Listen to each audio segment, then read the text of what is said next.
And now I would like to introduce you to the third speaker of the day, Beena Sarasan ma'am. Beena Sarasan ma'am is a retired officer of the Indian Revenue Service. She is an authority on South Indian numismatics, more particularly on Kerala numismatics. Ma'am is the recipient of the C.H. Bidul Medal in 2009, awarded by the Numismatic Society of India, and the Dr. P.L. Gautam Medal 2010, awarded by the South Indian Numismatic Society. Ma'am has authored a monograph devoted to the Venad coins. The name of the monograph is Coins of the Venad Cholas, which was published in the year 2000. Ma'am has also authored a book called The Chinese Cash in Kulin, Vestiges of Kollam's Maritime History. This was published in the year 2014. Ma'am's another book, Traversing Travancore Through the Ages on Coins, was published in 2008 and is being used by collectors and auction houses worldwide. I thank Beena Sarasan ma'am for her kind presence here and give her a warm welcome to give her talk. Thank you.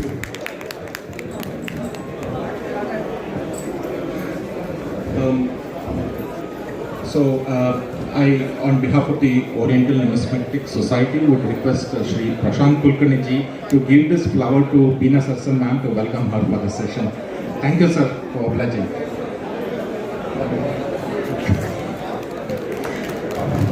Thank you, sir. Thank you, ma'am.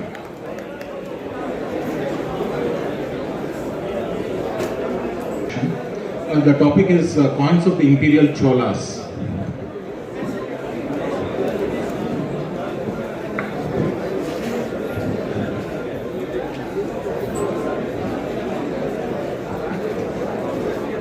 Thank you, ma'am. It's coins of the Imperial Cholas and there's musings and gleanings. That's what I would say. Because I have been trying to understand something more than beyond what is already published. And after the Sanket, there is after the 4th century, we don't hear anything about the Cholas until say the 9th century, when Vijayalaya started the Imperial Chola lineage. And then, they started from their ancient house, Urayur, that was the ancient capital at the banks of the river Kaveri. Then the second person was Aditya, and he was the one who actually laid the foundation for the Imperial Cholas. He dislodged the Pallavas and the Pandyas were who were dominating the Deccan at that time. So the Aditya dislodged the Pallavas first and then subsequently the Pandyas. Because the coinage starts actually from Rajaraja, their descendant. But earlier than that, there were no coins that have been identified. Now I feel that one coin with a Nagari legend found in Ceylon could be attributed to Parantaka, the son of Aditya. That's the coin with a seated bull and the Nagari legend Shri Veera Parandava. It's not Parandaga, Parandava. Parandava was a colloquial form of Parandaga, as we have come to know from inscriptions. So this has to be, and Michna had actually attributed this to Parandaga Veeranarayana Pandya. But Pandya coin, these coins are found only in Sri Lanka, Ceylon, and they are very rare too. But then Parandaga Veeranarayana had never conquered Ceylon at that time. The Pandyas were subordinate. Actually, Sri Lanka came to his aid at one time, but there was no opportunity or no occasion for Parandaga Veeranarayana, the Pandya, to issue a coin in Sri Lanka. So this Veera Parandaga was Parandaga Veeranarayana, the Chola ruler, who conquered, and he bore the title Madurayum Ilavum Konda Parandaga. That means the one who took Madurai means the capital of the Pandyas. So Madura and Ila. And he also came to be known as Simhalantaka. That means the destroyer or the who terminated the symbols of the Ceylon. So this coin is to be attributed, according to me, to Parandaka Veeranarayana. He also had a title Veera Chola. That's interestingly because the Rashtrakuta wanted his daughter's son to be the Chola ruler. But Parandaka defeated the Rashtrakuta, and so who was considered to be invincible. Thereafter he acquired the title Veera Chola. So for all these reasons, Sri Veera Parandaka is to be attributed to Parandaka to Chola. And if so, this would be the first and the earliest coin attributed to the Imperial Chola lineage. The coins that were current at that time were those which are shown below. So naturally, to be in conformity with the existing coinage, actually the victors usually have a practice of issuing coins something comparable, so that people would be inclined to accept them. So this is it. Gautam, the next. Now, this is how we come to know about these coins. Are fairly familiar to everyone. The first one at the extreme left is Rajaraja Chola, which was issued again in Sri Lanka, and then again it was issued here in Tamil Nadu also, but there's some difference, slight difference which can distinguish the Ceylon issues from the Tamil Nadu issues. The second is Gangai Konda Chola, issued by successor Rajendra of Rajaraja Chola. He wanted to get the waters of the Ganga into his country. So then he asked his general to conquer the kings living on the banks of the river and bring back the waters. It's not that he actually went and conquered Ganga or placed there. It's that he asked his general there, and he brought all loads of water, and Rajendra went up to the Godavari to receive with great pomp the water from the temples. And then he brought it and made up a tank in his capital city, Gangai Cholapuram. And that particular tank where he put all the water from the Ganges came to be Ganga Chola. That was the name of the tank. So that interesting tidbit may not be familiar to most of the collectors, that's why I am saying that. And the other, the third coin, a small coin with Granda's script, is called, it's Madurantakal. That is attributed to Rajendra, who he conquered that place when it became the standard currency for the Imperial Cholas. Now these two coins at the bottom, this is recently which was auctioned in Oxford auction which I bid, and everybody Sitaraman reads it as Kerlandagan. I think it would be better to read it as Cherlandagan. It's the same, essentially the same. Chera is the local form of Kerala. So, but then I do not think it should be attributed to Rajaraja, rather to any of his imperial descendants shortly thereafter, because the typology of that coin is entirely different from the coinage of the Cholas. This is something like Eastern Chalukya, this is also like coin. So I think a better person to whom we could attribute this is Kulotunga, who was an Eastern Chalukya on his father's side and a Chola on his mother's side. So that's a debatable issue, but the reading could be correct, but to whom the attribute is different. And the one on the right is the coin of Shailendra rulers of Sri Vijaya and Kadara. This place was conquered by, this is across the Arabian Sea on the other side of the shore, and it was Sri Vijaya was in modern Sumatra, and Kadara was also in Malaysia. So all these places were conquered by Rajendra in that ancient time itself. And the Shailendra rulers had the emblem of the Magara on their banner, which by coincidence or what, Eastern Chalukyas also had Magara on their banner, and they were known as Magara Dhwajan, that was their title. Likewise, Shailendra rulers also are known as Magara Dhwajan. So I am trying to understand what was the connection that prompted both of them to have the same banner at the same time in history. So that needs further research. That's why my title is called Musings and Gleanings. So I am thinking of what most people do not just accept and ignore. So I am trying to find out all that. And see, this is a Nagari legend on that coin of Shailendras. So definitely there's a long-standing connection between the mainland and this Sumatra, Java, Kandahar. Next. And this genealogical table will highlight show how there's been recurring marriages between the Cholas and the Eastern Chalukya. Kundavai, the daughter of Rajaraja the Great, married Eastern Chalukya Vimaladitya, and their only son Rajaraja Narendra was married to Rajendra One's daughter. And again Rajendra Deva, son of Rajendra Madurandagi, was married to Kulotunga, who was also called Rajendra after his maternal grandfather.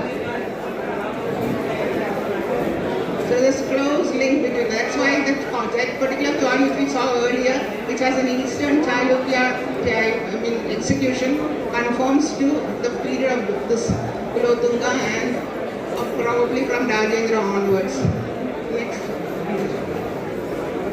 Now this is the map to illustrate how the Cholas traveled up to the highlighted place is Sri Vijaya, and that is Kadaram. You can see that highlighted at Kadaram. Those places were conquered, and during the time of Rajaraja the Great, the Sri Vijaya ruler had a Buddhist temple built in there, and Rajaraja was happy to donate some villages to support that Palli, as they call it, and Vihara, which is in local parlance Palli. So then afterwards this was made tax-free by Kulotunga in a later period. Now that's a replica of the Kadaikonda Chola coin. That's a Birida Made they call it, because it shows the title. Kadaikonda Cholan and Malay Konda Cholan with titles of born by Kulotunga, because he had conquered Kadaram, the place near Sumatra. And also Malay Kunad means Travancore, earlier Vernad. That portion came to be known as Malaynad. So when he reconquered Malaynad, because all the time whenever the Cholas became weak, these people would try again to get back their powers and suzerainty and not be subordinate. So that particular coin, that's a Panam-like coin, it has a car and a seated tiger. So you can see, and the other is actually a numeral which shows the regnal year. That is top, you see the three. This was shown on as a sandwich device of coins of Kulotunga's coinage. That is 3 and 10, that is 30, and that is 4, numeral 4, that's the regnal year. And on top of that there will be 11. Here that one portion is outside the flank. Otherwise that is 11. That 11 indicates the period when he was out of power in Bengi, that is Eastern Chalukya, which was his patrimony, but his father's cousin happened to be the ruler for 11 years. So that indicates he was a real ruler for 11 years, but the regnal year starts counting from 34. That is again seen in this Panam. So I attribute that to Kulotunga. This again is changed. That is the seals of Eastern Chalukyas, and Rajaraja, that is the Rajaraja Cholas grandson, Rajaraja. Rajaraja's sisters was married to Chalukya Rajaraja's father, as we see from the other.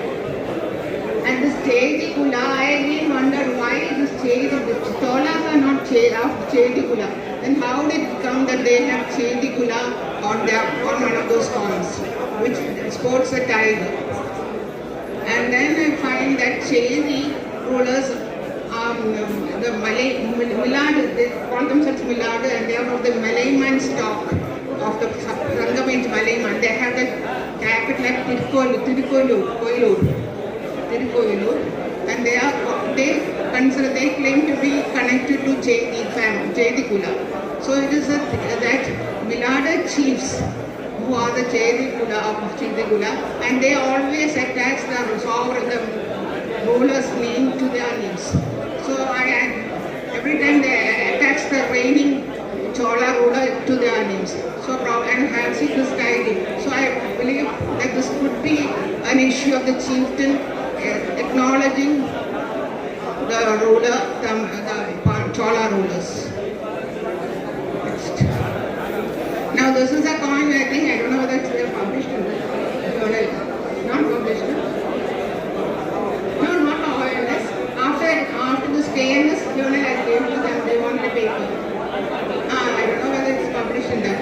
So this again has the emblems of the Cholas, which is found on the seals, on the obverse, and Veera Rajendra and Nagari downs, and on the right side a seated Lakshmi on a lotus-like stylized lotus, and two lampstands which are decorated with cloth supposed to be reverentially.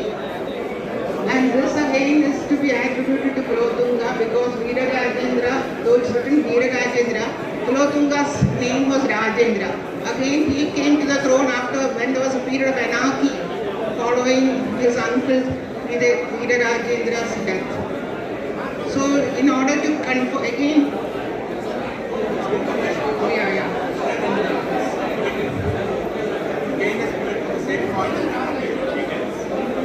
further details are there, and I'm not sure this because I think RT is on the tender books because auction is to come. Next one.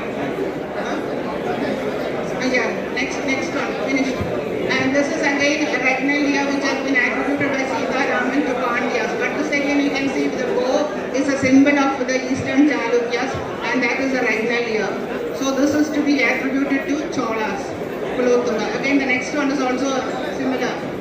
A standing date here, probably that lotus is outside the plan. This shows the Ragnalia 42. So these two coins with Ragnalias 41 and 42 are clearly those of Kulothunga, not a Pandya issue.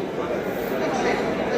And this again is issues of Vayanad issues which are found along with the Chola coin while dredging Kollam port. So those are the coins on top are the coins which are found this is similar coins of Jayasimhanad and Veera Kerala coin. So Sri Jayasimha. That's again I think they were Chalukyas initially, settled later in Vayanad. This is another. Let's finish off because of the lack of time. I think this will be. This is my book actually, so that's I'll finish off. Due to paucity of time, I think I'll cut short. And thank you all for your patience hearing. Thank you so much, ma'am. You come all the way from Thiruvananthapuram for this conference. Thank you for that as well. Any questions on this particular topic? I request you to kindly get in touch with ma'am. Ma'am will be around for some more time. Kindly get in touch with her directly, and she'll be more than happy to answer your questions. So once again, I thank all of you for your august presence, and I thank all the three speakers, Demeraja Reddy sir, Dr. Demeraja Reddy sir, Beena Sarasan ma'am, and Nitin Olikara for accepting our invitation. We once again thank the Karnataka Numismatic Society for providing us with this wonderful platform to conduct this ONS conference. Once again, Suresh ji. Yeah, so we would like to Doctor.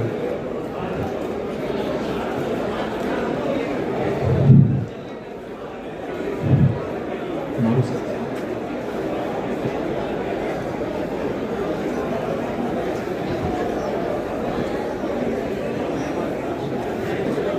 On behalf of Karnataka Numismatic Society, I would like to thank ONS group for having such wonderful talks. I would now request our President Rajendra Maru to give away the certificates for the speakers today. First, Dr. Raja Reddy.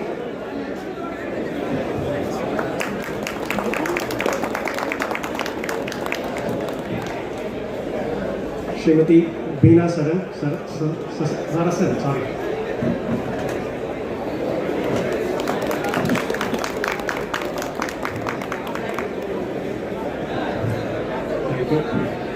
Nitin Olikara.